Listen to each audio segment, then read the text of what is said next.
주님 감사합니다. 이 더운 날씨 가운데서도 우리를 예배 자리로 불러주셔서 주님 앞에 함께 찬양하고 또 기도하며 주님의 말씀을 들을 수 있는 그런 귀한 시간 주심을 감사드립니다.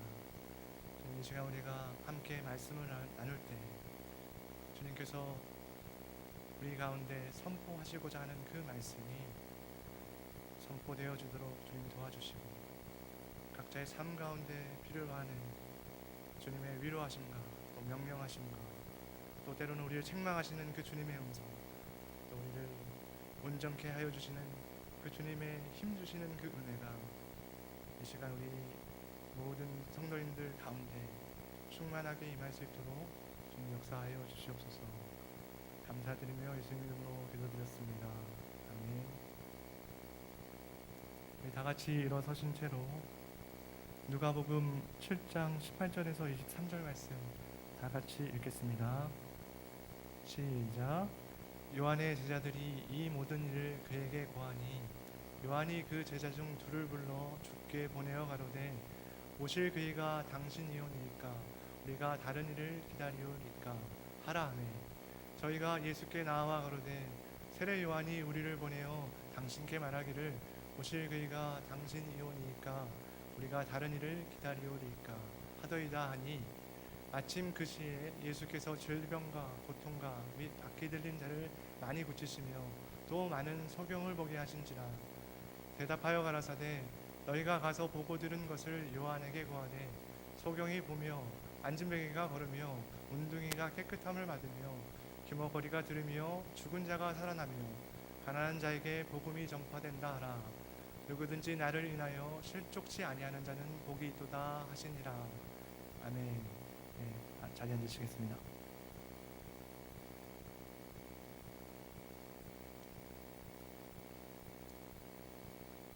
오늘 누가복음 7장 18절에서 23절 말씀 가지고 흔들리지 않는 믿음이라는 제목으로 함께 말씀 나누고자 합니다.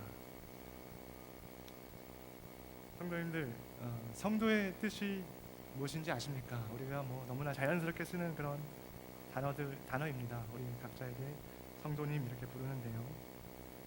사전을 찾아보면 성도란 기독교 신자를 높여 이르는 말이라고 설명하고 있습니다. 그럼 신자, 기독교 신자인데요. 신자는 누구입니까? 다시 한번 우리 사전의 정의를 살펴보면 신자는 종교를 믿는 사람, 그 사람이 신자인 거죠. 따라서 우리들 뿐만 아니라 다른 종교를 믿는 사람도 사실 신자라고 불립니다. 성도님들, 무신론자도 신자라는 사실을 알고 계십니까? 아니, 신이 없다고 말하는 사람들이 신자라니요? 말이 안 되는 소리 같은데요? 라고 하며 반문하실 분들이 있을 것 같습니다. 그런데 무신론자는 무엇을 믿는 사람일까요? 자기를 믿는 사람이다. 물론 그것도 맞는 말이죠. 무신론자는 신이 존재하지 않는다라고 말을 하는 사람입니다. 다시 말해서 무신론자는 신이 존재하지 않는다라고 철석같이 믿는 사람들입니다. 무슨 말장난하느냐 이렇게 생각하시는 분들이 있을 것 같은데, 이것이 의미하는 바는 사람이라면 누구나 어떤 믿음을 가지고 있다는 거죠. 문제는 그 사람이 어떠한 믿음을 가졌느냐, 또 무엇을 믿고 있느냐 하는 것이 문제라고 하는 것입니다. 사람에 따라서는 자신이 믿음을 가지고 있다는 것에 대해서, 혹은 자신이 무엇을 믿고 있는지, 또 어떤 믿음인지를 잘 인식하지 못할 수 있습니다. 그러나 분명한 것은 우리가 가지고 있는 그 믿음 때문에 그 믿음이 우리의 삶에 많은 영향을 준다는 것입니다. 오늘 예배에 참석하신 우리 성도님들께서는 어떠한 믿음을 가지고 계십니까? 성도님들께서는 무엇을 믿고 계십니까? 아마 비슷한 답변을 하실 것 같아요. 우리는 모두 예수 그리스도를 구주로 영접하고 또 고백하는 믿음을 가지고 있습니다. 우리는 모두 죄인들이었고 그 죄로 인해 처벌을 받아야 하는, 죽어야 하는 사람들이었지만 우리의 죄를 대신하여 십자가에 달려 들어가신 예수 그리스도 때문에 죄사함 받고 또 하나님 아버지의 자녀가 되는 기쁨과 영원한 생명의 은혜를 누리는 그런 사람들이 되었습니다. 또한 그 십자가의 은혜에 감사하며 보혈의 능력을 의지하여 날마다 예수님을 닮아가고 성장해가는 예수님의 제자들입니다. 우리는 그러한 믿음을 가지고 있습니다. 그런데 그러한 믿음의 길을 걸어가는 우리에게 가끔 의문이 찾아올 때가 있습니다. 우리의 믿음에 혼란스러울 때가 있다는 것입니다. 믿음으로 살아가는 성도의 삶 가운데 혼란이라고 하는 단어가 굉장히 어울리지 않는 단어처럼 생각이 되지만, 사실 성경의 인물들 가운데서도 혼란을 겪은 사람들이 있다는 것을 우리가 성경을 통해서 발견하게 됩니다. 오늘 읽은 누가복음 7장 18절에서 23절 말씀에도 혼란을 겪고 있는 한 인물의 이야기가 기록되어 있습니다. 그 사람 바로 침례 요한입니다. 제가 누가복음 7장 19절 말씀을 다시 읽어보겠습니다. 요한이 그 제자 중 둘을 불러 주께 보내어 가로되 오실 그이가 당신이오니까 우리가 다른 이를 기다리오리까 하라 하매. 침례 요한은 어떤 사람입니까? 침례 요한은 누가복음 1장과 3장에서 이미 등장했던 사람입니다.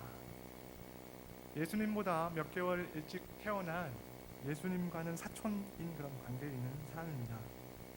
이 침례 요한은 예수님께서 공생애를 시작하시는 데 있어서 중요한 그런 역할을 감당했습니다. 누가복음 3장을 보면 침례 요한이 요단강 가에서 이스라엘 백성들에게 회개를 촉구하면서 침례를 베풀었고, 또 예수님께서도 거기서 침례를 받으셨습니다.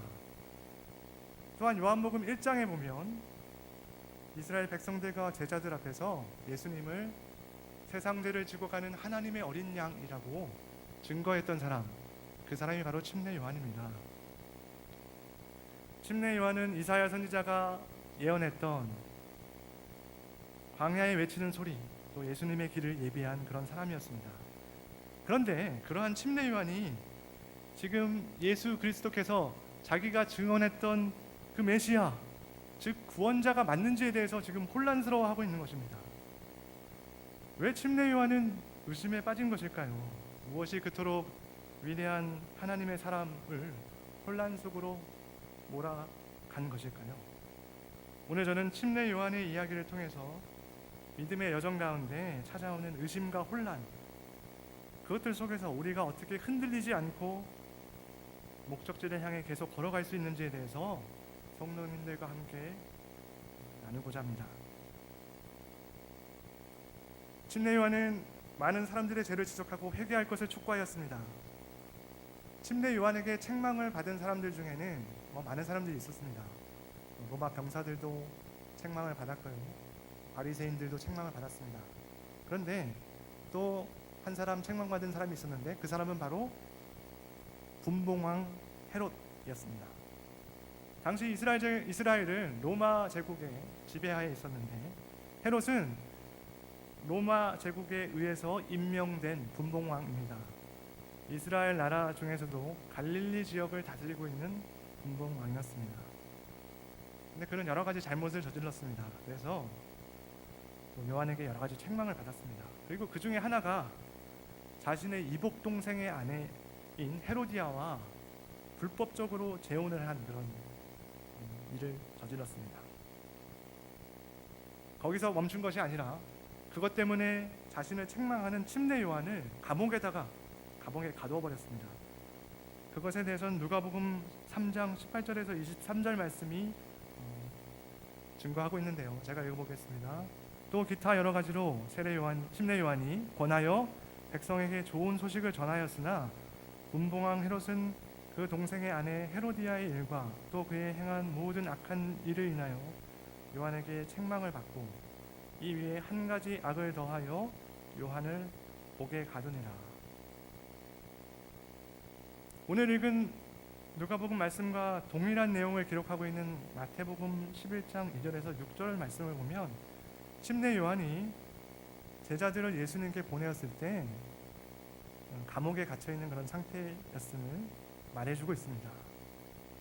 역사가들에 의하면 침례 요한이 갇혀있던 그 감옥은 헤롯이 가지고 있던 그 감옥 중에서도 가장 어떤 열악한 환경 속에 있는 그런 감옥이었습니다. 또 제자들을 예수님께 보내었을 때 심내 요한은 이미 감옥 속에서 1년 동안 수감되어 있는 그런 상태였습니다. 성도의 삶 가운데도 어려움은 찾아옵니다.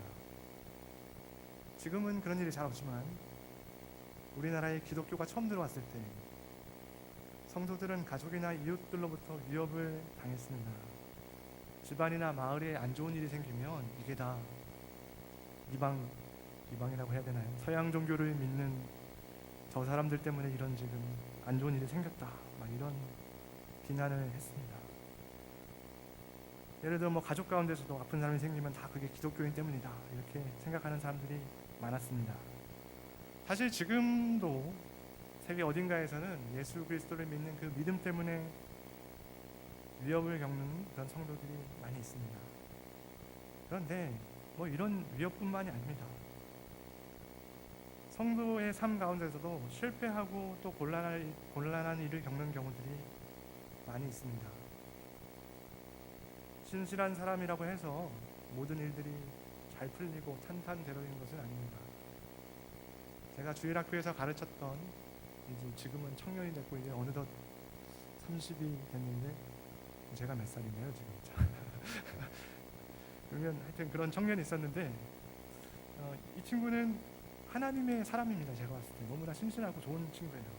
또 굉장히 공부도 잘하고 실력도 좋은, 또 성실한 그런 친구입니다. 이상하리만큼 취업이 잘 되지가 않았습니다. 이 정도 되면 취업이 돼야 될 것 같은데, 좋은데 돼야 될 것 같은데 잘 취업이 되지 않았습니다. 그런 시간들이 길어지니까 본인이 좀 힘들어 하더라고요. 선배로서 또 선생님으로서 이 친구에게 뭐라고 설명해야 될까 참 쉽지가 않았습니다. 또 우리 주위를 둘러보면 신실하게 살아온 분들이 병들어 고통당하는 그런 경우도 보게 됩니다. 또 사고를 당하는 그런 경우도 보게 됩니다. 조금 극단적인 얘기긴 하지만 저희 후배가 다니는 교회에 아름다운 신혼부부가 있었습니다. 두 사람 다 신실하게 교회를 섬기는 그런 사람들이었고, 또 남편은 한국에서 내놓으라고 하는 그런 기업에서 일하는 그런 실력도 있는 그런 청년이었습니다. 그런데 이 부부가 그만 강도를 만났습니다. 그리고 그 남편, 그 형제가 아내를 보호하려다가 그만 목숨을 잃고 말았습니다. 너무나 정말 어이가 없는 그런 일이 벌어진 것입니다. 성도님들, 과거에 어떤 어려움을 겪으셨습니까? 또 지금 어떤 어려움을 겪고 계십니까? 어떤 사람들은 자신이 겪은 어려움으로 인해서 신앙에서 멀어지기도 합니다. 또 어떤 사람들은 다른 사람이 당하고 있는 그 어려움에 대해서 판단하고 또 정죄하는 경우들이 있습니다. 동방의 의인이라고 했던 그 욥, 여러분들 다 아시는 것처럼 하루아침에 10명의 자녀와 많은 재산을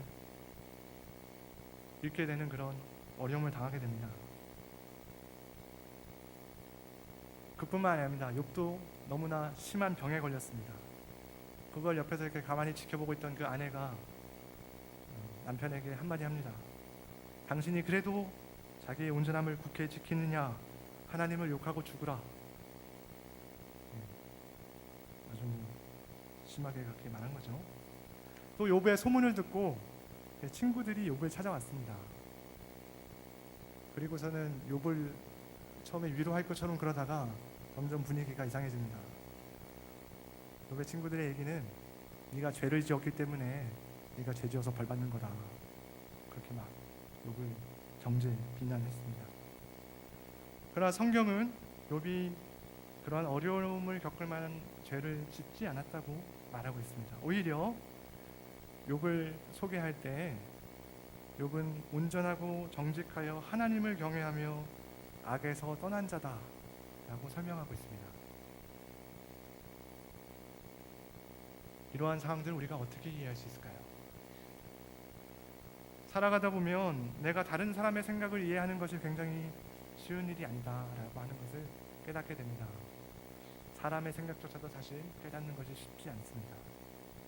하물며 우리가 하나님께서 하시는 일, 그 생각을 온전히 이해한다는 것이 쉬운 일은 아닐 것입니다. 어려운 일입니다.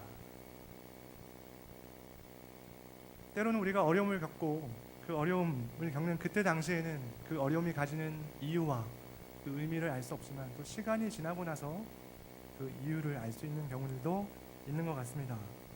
그렇지만 또 어떤 일들은 우리 평생에 걸쳐서 이해할 수 없는 그런 일이 있다고 생각됩니다. 이해할 수 없는 일을 만나게 되면 우리에게 의심이 드는 것이 당연하죠. 우리가 처한 상황에 집중하게 되면 우리는 혼란을 겪게 되는 것입니다. 침례 요한이 가졌던 그 의심, 그것은 그가 처한 상황 때문이었을까요? 그가 겪고 있는 억울한 옥살이 때문에 그가 그렇게 의심을 가지게 된 것일까요? 물론 어느 정도 영향을 끼쳤다고 볼 수 있을 것 같습니다. 그렇지만 그것만으로 그의 혼란을 설명하기에는 부족해 보입니다. 그러한 가능성이 있다라고 추측할 수 있지만 본문상에는 그러한 설명이 나와 있지 않습니다. 단지 그러한 이유 때문이었다면 굳이 예수님께 제자들을 보내서 그러한 질문을 드릴 이유가 없었다고 생각됩니다. 그렇다면 도대체 침례 요한이 그러한 의심을 가지게 되었던 이유는 무엇일까요? 저는 누가복음 3장 16절과 17절이 침례 요한이 가졌던 의심의 이유에 대해서 실마리를 주지 않나라고 생각합니다. 누가복음 3장을 보면 침례 요한이 백성들에게 회개할 것을 촉구했고 또 침례를 베풀 때 많은 백성들이 침례를 받으러 나왔습니다.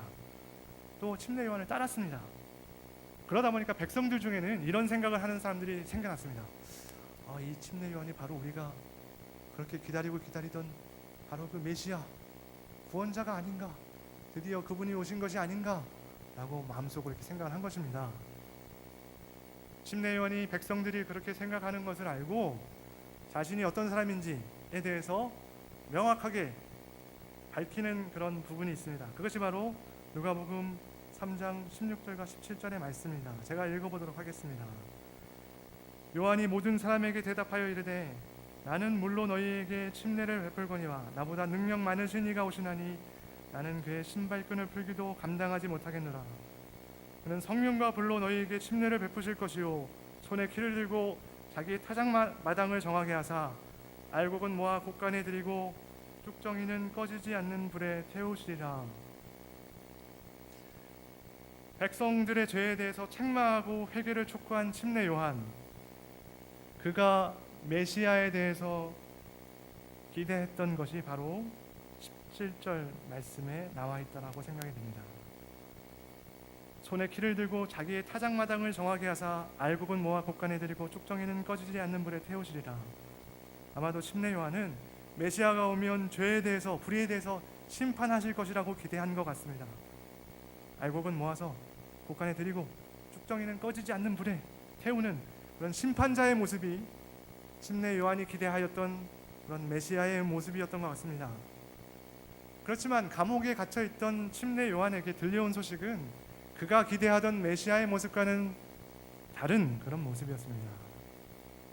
여러분들, 오늘 우리가 누가복음 7장 18절에서 23절 말씀을 읽었는데요, 그 앞에 나오는 1절과 17절, 1절에서 17절까지 말씀을 보면 예수님께서 행하셨던 기적을 설명하고 있습니다. 첫째, 1절에서 10절까지의 말씀에서는 백부장의 종을 고쳐주신 예수님의 기적이 나와 있습니다. 그리고 둘째, 11절에서 17절까지는 어떤 과부가 아들이 죽었습니다. 이 아들이 과부의 독자였는데 그가 죽으니까 얼마나 과부가 상심을 했겠습니까? 그래서 예수님께서 그 과부의 슬픔을 보시고 아들을 살려주신 그런 기적을 행합니다. 놀라운 기적이죠. 18절에 보면 요한의 제자들이 이 모든 일을 그에게 알리니라 라고 말하고 있습니다. 감옥 속에서 예수님께서 행하셨던 그 모든 기적을 제자들을 통해 들은 요한은 이상한 생각이 들었습니다. 심판하시는 메시아를 기대하였는데 예수님께서 행하신 그 사역들은 자기가 기대했던 그런 사역들이 아니었습니다. 병든 자를 고치시고 또 죄인들의 친구가 되셨으며 천국 복음을 전파하셨습니다. 성도님들께서 기대하시는 하나님은 어떤 분이십니까? 여러분이 이래야만 한다, 하나님은 이런 분이셔야 돼 라고 생각하는 그런 하나님은 어떤 하나님이십니까? 하나님께서 우리의 기대대로 행하시는 그런 분이어야 한다고 생각한다면, 또 하나님께서 나의 기준과 기대를 충족시키는 그런 분이어야 된다고 생각한다면 그것은 아마 바른 생각이 아닐 것입니다. 하나님께서는 세상의 주관자이십니다. 하나님께서는 하나님의 뜻대로 세상을 다스릴 권한과 권리가 있으십니다. 우리의 기대를 충족시키셔야 하는 그런 의무가 하나님께 없습니다. 그러나 놀라운 것은 하나님께서 우리에게 귀를 기울여 주신다는 것입니다. 우리를 존중해 주신다고 하는 것입니다. 만군의 여호와 하나님께서 우리의 아버지가 되시며 우리의 기대에 관심을 가지신다는 것입니다. 침례 요한, 그는 하나님의 특별한 부르심을 받아 사명을 감당한 그런 사람이었습니다. 열정이 넘치는 그런 사람이었습니다. 그렇지만 그는 하나님께서 하실 일을 충분히 이해하지 못했던 것으로 보입니다. 하나님께서 예수 그리스도를 통해 이 땅 가운데 이루고자 하셨던 그 일에 대해 잘못된 기대를 가졌던 것으로 보입니다.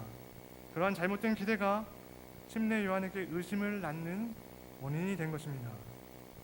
오늘날을 살아가는 우리의 삶도 마찬가지라고 생각합니다. 성도님들, 무엇을 기대하고 계십니까? 기대하는 것이 나쁜 것이다, 그런 얘기는 아닙니다. 주님께서 우리에게 소망을 주셨고 또 소망을 주시려고 이 땅 가운데 오셨습니다. 지금도 우리가 소망을 가진 자, 또 기대하는 자가 되기를 원하십니다. 하나님께서 행하실 놀라운 일들에 대해서 여러분 기대하십시오. 그렇지만 우리가 하는 그 기대가 바른 기대여야 한다는 것입니다. 바른 기대를 가질 때 우리는 흔들리지 않고 소망 가운데 믿음의 발걸음을 계속 옮겨갈 수 있는 것입니다. 그렇다면 우리는 어떻게 바른 기대를 가질 수 있을까요? 하나님의 뜻을 안다고 하는 것이 쉽지 않은데 우리가 어떻게 하나님의 마음에 합한 그런 기대들을 우리 마음 가운데 품을 수 있을까요? 어떻게 하면 신앙의 여정 가운데 의심에 사로잡히지 않고 믿음의 발걸음을 씩씩하게 걸어갈 수 있을까요? 저는 오늘 그 해답을 구약의 선지자 엘리야를 통해서 답을 찾아보고자 합니다. 여러분들 엘리야 선지자 알고 계십니까? 아주 유명한 선지자입니다. 노래도 있습니다. 엘리야. 구약 시대에 이스라엘은 많은 악한 왕들이 있었습니다. 그 중에 아합이라고 하는 왕이 있었는데 그 왕도 그러한 악한 왕 중에 하나였습니다. 특히 그는 정치적인 목적 때문에 이웃 나라의 공주인 이세벨과 결혼을 했습니다. 뭐 옛날 역사에 보면 이런 거 많이 있잖아요. 나라를 튼튼하게 하기 위해서 옆에 나라와 같이 결혼하는 그런 일입니다. 문제는 이 이방 나라의 공주 이세벨이 그냥 오면 되는데 뭐 혼수도 아니고 자신의 나라의 신인 바알을 같이 데리고 왔다고 하는 것입니다. 그리고 이스라엘 백성 가운데 바알 신을 소개합니다. 급기야 이스라엘 땅에는 바알의 선지자, 바알 신을 섬기는 선지자들이 수백 명이 활동을 하게 됐습니다. 이때 하나님의 선지자 엘리야는 바알의 선지자들과의 대결을 제안합니다. 갈멜산에서 바알의 선지자들과 엘리야가 각각 제단을 쌓고 그 제단 위에 제물을 올려놓은 후에 기도하여서 응답하는 신이 참 신이다, 그것을 우리가 한번 대결을 펼쳐보자, 이렇게 제안을 한 것입니다. 그래서 그 갈멜산 위에 이스라엘 백성들도 많이 있었고요, 또 바알과 아세라를 섬기는 그런 선지자, 그리고 엘리야 선지자가 이렇게 같이 있었습니다. 자, 먼저 시작한 건 이제 바알과 아세라의 선지자들입니다. 이 사람들은 거의 1000명 가까이 되는 그런 선지자들이었어요. 많기도 하죠. 그래서 이 사람들이 아침부터 시작해서 저녁까지 자신의 신에게, 바알에게 재물을 받아달라고 막 부르짖었습니다. 그렇지만 아무런 응답이 없었습니다. 그래서 그 다음 순서로 하나님의 선지자 엘리야가 기도를 합니다. 여러분들 뭐 다 아시는 얘기지만, 그러자 하나님의 여호와의 불이 내려와서 제단 위에 있는 재물을 태워버렸습니다. 엘리야는 백성들 앞에서 여호와 하나님께서 참 신이 되시는 것을 선포하고 백성들과 함께 바알의 모든 선지자들을 처단해버립니다. 엄청난 기적과 승리를 맛본 엘리야는 하나님께서 우상 숭배로 더럽혀진 이스라엘을 이제 회복하실 때가 마침내 되었다고 생각했을 것입니다. 이제 이스라엘 백성들이 우상 숭배를 버리고 참 신이신 여호와 하나님만을 섬길 것이라고 기대하였을 것입니다. 그런데 이게 웬일입니까? 왕비 이세벨이 엘리야한테 사람을 보내가지고 내가 내일까지 너를 죽여버리겠다 이렇게 얘기했습니다. 그 소식을 접한 엘리야, 열왕기상 19장 3절에 보면 이렇게 표현을 하고 있습니다. 엘리야가 이 형편을 보고 일어나, 이 상황을 본 거죠. 자기가 보니까 자기가 죽게 생겼어. 일어나 자기의 생명을 위하여 도망하였다고 열왕기상 19장 3절은 설명하고 있습니다. 그리고 4절에 보면 이렇게 이야기가 나옵니다. 엘리야가 광야로 들어가 하룻길쯤 가서 한 로뎀나무 아래에 앉아서 자기가 죽기를 원하여 이르되 여호와여 넉넉하오니 지금 내 생명을 거두시옵소서. 너무 실망스럽고 낙담하고 무서우니까 더 이상 살고 싶지 않다는 말입니다. 엘리야는 그 다음 40일을 이동하여서 하나님의 산 호렙산에 이르게 됩니다. 그리고는 굴 속에 숨어버렸습니다. 숨으면 끝나는 줄 알았는데 하나님께서 엘리야를 찾아오십니다. 그리고 하나님께서 엘리야에게 물으셨습니다. 엘리야야, 내가 어찌하여 여기 있느냐? 하나님께서 굴 속에 숨은 엘리야를 향해서 엘리야가 왜 이곳에 있는지에 대해서 물으시는 것이었습니다. 하나님께서 오늘날도 동일하게 우리에게 물어보신다고 생각합니다. 왜 여기 있느냐?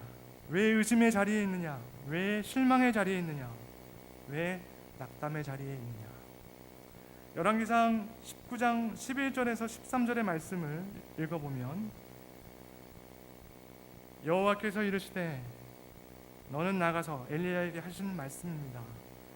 여호와 앞에서 산에 서라 하시더니 여호와께서 지나가시는데 여호와 앞에 크고 강한 바람이 산을 가르고 바위를 부수나 바람 가운데 여호와께서 계시지 아니하며 바람 후에 지진이 있으나 지진 가운데에도 여호와께서 계시지 아니하며 또 지진 후에 불이 있으나 불 가운데도 여호와께서 계시지 아니하더니 불 후에 세미한 소리가 있는지라 엘리야가 듣고 겉옷으로 얼굴을 가리고 나가 굴 어귀에 섬에 소리가 그에게 임하여 이르시되 엘리야야 내가 어찌하여 여기 있느냐.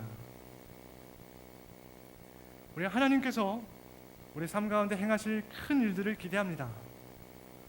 산과 바위를 부수는 크고 강한 바람, 지진과 불 같은 것만이 하나님이실 것이라고 생각합니다. 물론 하나님께서는 그 이상이십니다. 우리가 상상할 수도 없고 제한할 수도 없습니다. 하나님께서는 당장이라도 그 크신 능력으로 우상 숭배가 가득한 이스라엘 땅을 벌하시고 또 엘리야를 위협하는 이세벨을 벌하실 수 있는 그런 하나님이십니다. 그러나 그것은 하나님의 뜻이 아니었습니다. 하나님의 방법이 아니었습니다. 의심의 자리에 계십니까? 왜 이런 일들이 나에게 있는 것인가 궁금하십니까? 정보의 시대에 우리는 다양한 방법을 통해서, 다양한 경로를 통해서 많은 정보를 얻을 수 있고 많은 전문가들과 권위자들을 만날 수 있습니다. 그것들 또한 하나님께서 우리에게 주신 것들입니다. 이용하십시오. 만나십시오. 또 사람들의 이야기도 들어보십시오. 유익할 때가 있습니다. 그러나 어떤 일들은 도저히 설명할 수 없는 일들이 있습니다. 누구도 설명할 수 없는 일들이 있습니다. 사실 그 누구의 이야기보다도 하나님께서 뭐라고 말씀하시는지가 중요합니다. 하나님만이 온전한 대답을 가지고 계십니다. 하나님의 임재 앞에 나아오십시오. 예배의 자리에 나아오십시오. 세미한 소리를 듣고 겉옷으로 얼굴을 가린 엘리야처럼 주의 말씀 앞에 자신의 얼굴을 가리십시오. 하나님께서 세미한 소리 가운데 우리를 만나 주실 것입니다. 우리를 회복시켜 주실 것입니다. 말씀을 맺고자 합니다. 믿음의 발걸음을 걸어가다 보면 의심의 순간, 실망의 순간, 낙심의 순간이 찾아올 것입니다. 어려운 상황이나 형편 가운데 그런 마음이 든다는 것은 인간으로서 어찌 보면 너무나 자연스럽고 당연한 것입니다. 그러나 하나님께서는 우리가 거기에 머물러 있지 않기를 원하십니다. 예수님께서 오늘 누가복음 말씀에서 말씀하셨던 것처럼 주님으로 말미암아 실족하지 않는 삶, 주님으로 말미암아 의심하거나 낭망하거나 하지 않는 삶이 복된 삶인 것입니다. 상황 때문에 압도될 수 있습니다. 폭풍이 우리 삶을 뒤흔들 때 이제 죽겠구나 그런 마음이 들 수도 있다고 생각이 됩니다. 또 신실한 삶을 살아왔는데 전혀 예상치 못했던 어떤 어려움을 겪게 된다면 마음이 힘들어질 수 있습니다. 그러나 그 어떠한 상황이나 어려움도 만군의 여호와 우리 하나님보다 클 수는 없습니다. 비록 하나님의 때와 방법을 아는 것이 또 이해하는 것이 유한한 우리 인간에게 쉽지 않은 일이라 할지라도 하나님께서는 주님 앞에 나아온 그의 백성들에게 세미한 소리 가운데 주님의 뜻을 알려주시는 것입니다. 하나님의 임재 앞에서 그분의 음성을 듣고 흔들리지 않는 믿음의 걸음을 걸어가실 수 있는 우리 모든 성도님들 되시기를 주님의 이름으로 축원합니다. 우리 같이 찬양할까요? 마지막에 불렀던 찬양 같이 하시겠습니다.